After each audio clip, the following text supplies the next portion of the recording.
वीर विनायक दामोदर सावरकर एक ऐसा नाम जिस पर कांग्रेस और कांग्रेसी इकोसिस्टम रोज नए झूठ फैलाता है। इसलिए आज हम वीर सावरकर से जुड़े ऐसे ही 3 सबसे बड़े झूठ की बताएंगे आपको हकीकत। झूठ नंबर 1, माफी मांगकर आजाद हुए थे सावरकर। इस झूठ की सच्चाई अंडमान की सेल्यूलर जेल में लगे इस शिलापट से जानी जा सकती है। सेल्यूलर जेल में ही लगा यह शिलापट बताता है कि खुद अंग्रेज सरकार ने 1919 में एक जेल समिति का गठन किया था, जिसने सेल्यूलर जेल में चल रही अमानवीय शोषण के ऊपर 1920 में अपनी रिपोर्ट पेश की, जिसमें इस जेल के बंदी उपनिवेश को पूरी तरह से बंद करने का सुझाव दिया।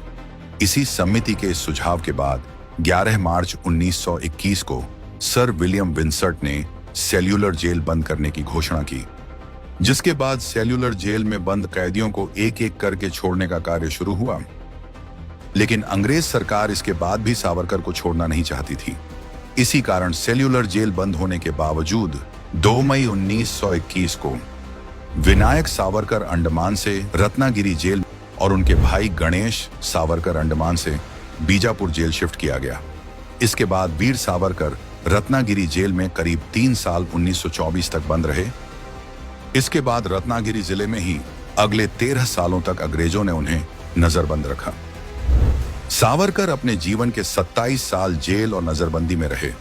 इस बीच उन्होंने अपनी रिहाई के लिए सारे कानूनी दांव पे लड़े, लेकिन अंग्रेजों ने इसके बावजूद उन्हें 54 वर्ष की आयु में साल 1937 में जाकर आजाद किया। भारत के इतिहास में कोई भी दूसरा स्वतंत्रता सेनानी लगातार 27 साल अंग्रेजों की कैद में नहीं रहा। और आज कांग्रेसी यही झूठ बोलकर प्रोपेगेंडा फैलाते हैं कि माफी पत्र लिखने की वजह से सावरकर को आजादी मिली। झूठ नंबर 2, सावरकर ने भगत सिंह की फांसी के खिलाफ कुछ नहीं कहा। कांग्रेस और कांग्रेसी इकोसिस्टम सावरकर से जुड़ा एक और झूठ फैलाता है कि 1931 में जब भगत सिंह को फांसी हो रही थी तो रत्नागिरी की नजरबंदी काट रहे सावरकर ने भगत सिंह के खिलाफ कुछ नहीं कहा। जबकि सच्चाई यह है कि खुद अंग्रेजों की सजा काट रहे सावरकर ने इस दौरान भी खुलकर भगत सिंह और उनके साथियों के लिए आवाज उठाई थी।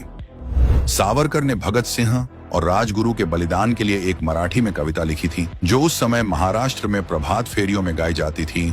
साथ उस समय सावरकर श्रद्धानंद नाम से एक साप्ताहिक पत्र निकालते थे। इस पत्र में भी सावरकर ने भगत सिंह के समर्थन में इतना ओजस्वी लेख लिखा था कि गुस्साई अंग्रेज सरकार ने उनका पत्र को प्रतिबंध कर दिया था। झूठ नंबर 3, सावरकर ने सबसे पहले 2 नेशन थ्योरी की बात कही। यह भी एक झूठ है जो कांग्रेस और कांग्रेसी इकोसिस्टम सावरकर के विषय में फैलाता है। कांग्रेस और सेक्युलर जमात का कहना है कि साल 1937 में सावरकर ने सबसे पहले 2 नेशन थ्योरी की बात कही थी, जबकि सच ये है कि सावरकर के 1937 के भाषण से 4 साल पहले साल 1933 के तीसरे गोलमेज सम्मेलन में चौधरी रहमत अली ने पाकिस्तान अभी नहीं तो कभी नहीं के पर्चे बांटे थे।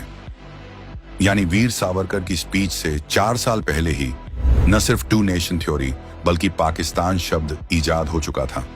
लेकिन अपनी तुष्टीकरण की राजनीति के लिए कांग्रेस विभाजन का सारा ठीकरा सावरकर के सिर पर फोड़ना चाहती है। कांग्रेस सावरकर से सिर्फ इसलिए नफरत करती है क्योंकि सावरकर के दिए हिंदुत्व के विचार से उपजी शक्ति आज कांग्रेस की सत्ता के लिए चुनौती बन चुकी है। लेकिन बदहवास कांग्रेस कितना भी झूठ फैला ले, कोई झूठ सच के आगे टिक नहीं सकता। कभी कोर्ट में और कभी जनता के सामने कांग्रेस के झूठ बेनकाब होते ही रहेंगे।